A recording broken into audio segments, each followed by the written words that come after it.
Okay, well, welcome, Chris Everett. She is the author of The Prescription for a Healthy Retirement. Chris, thank you so much for joining me. I'm so excited. I love seeing your book in person, and Great, right? yeah, and I'm so excited to hear all about your expertise and just the things that you have to share. So, first and foremost, let's just hear who you are and what you do. hmm Well, that's a great question. And I'll tell you that I am a lover of solutions, not opinions. Right?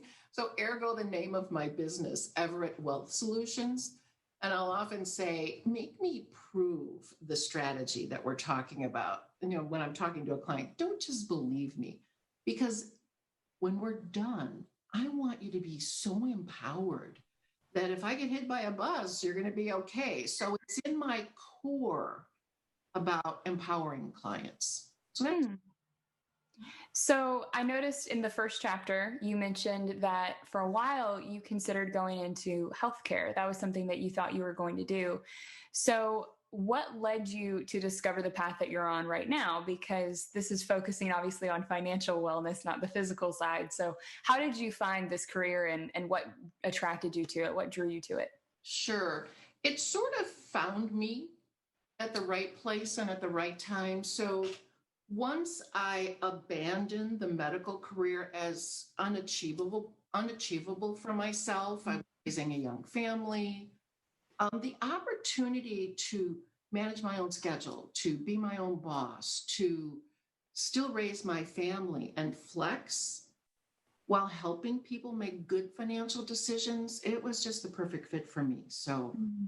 yeah.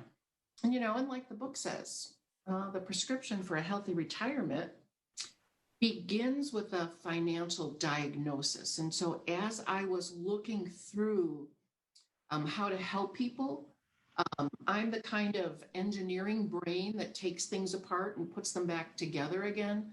That's why there's really no place for opinion in any financial plan that we do. So, my job, I think, is to break through what I identify as cookie cutter thinking, thoughts, processes, kind of what often too many firms are providing cookie cutter thinking.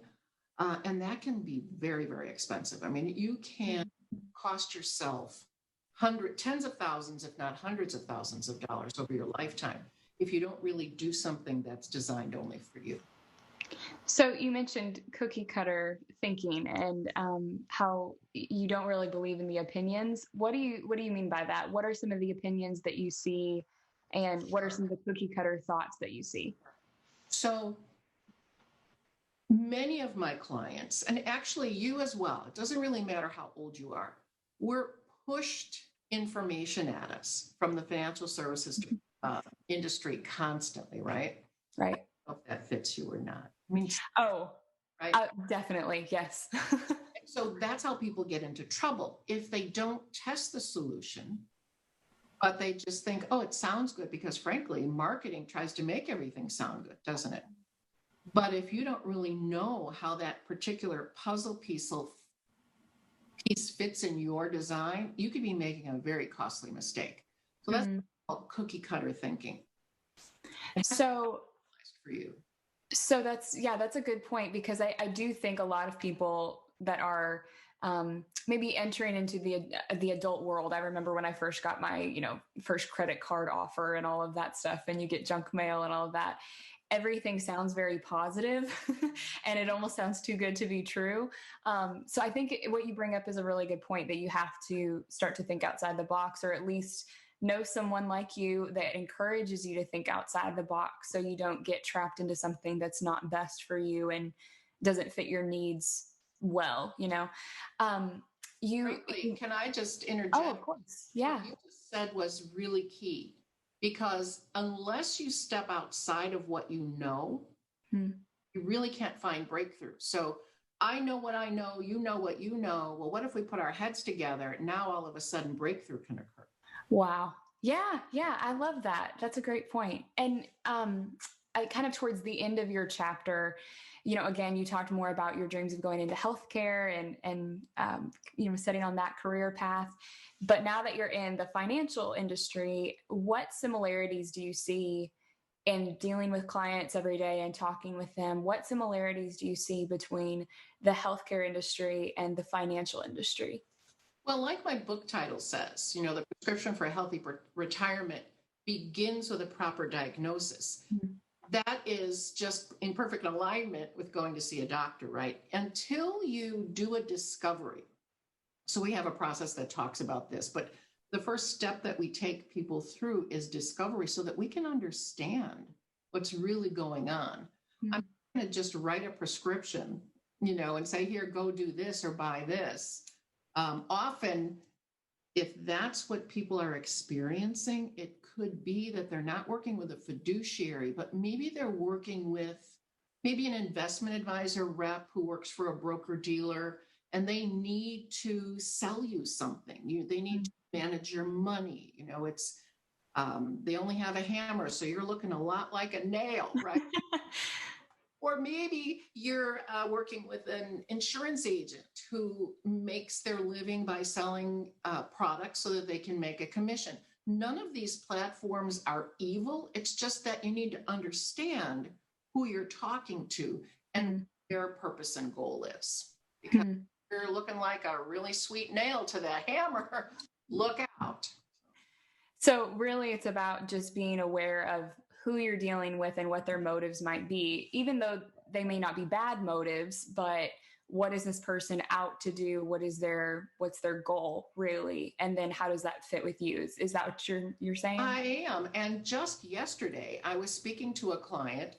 They live out of state, and they approached me and said, hey, Chris, our neighbor would like us to buy this life insurance policy that provides long-term care insurance.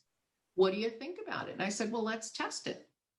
And so I did. And because of the way we've been working together for, I think, about 10 years now, I know everything in their life that has a dollar sign connected to it. So Pomona is completely open to me. And we have a system that collects all of their financial data. And it's a robust program that ebbs and flows with them. And so I said, well, why don't we take your most current status and let's just put that solution in there. And let's compare it to not doing it. And then you'll see very clearly if you like the idea or not. Wow, that was amazing. It was not right for them at all. Yeah. But he saw why it wasn't right for them. Mm-hmm. And so I think that's a perfect example of someone coming along with something that sounds really amazing. And maybe for another client, it would have been great, but it wasn't really right for them. Right. And props to you for coming alongside them and helping them see that, where you're not just telling them this isn't the right fit, but they're able to see it for themselves and understand why it's not a good fit. I always tell clients, make me prove. Or whatever I think we should be doing, make me prove it. Right. Hit by a bus, make me prove it. Well, Chris Everett, I'm speaking with just such a wise lady. I can already tell, even just in the few moments that we've spoken, just your wisdom and all the advice that you have to share. So I'm looking forward to hearing from you more. She is, again, the author of The Prescription for a Healthy Retirement. It's available on Amazon. Be sure to pick up a copy and just educate yourself as to what plan for your financial future works best for you. Chris, thank you so much for speaking with me. Thanks, Bethany.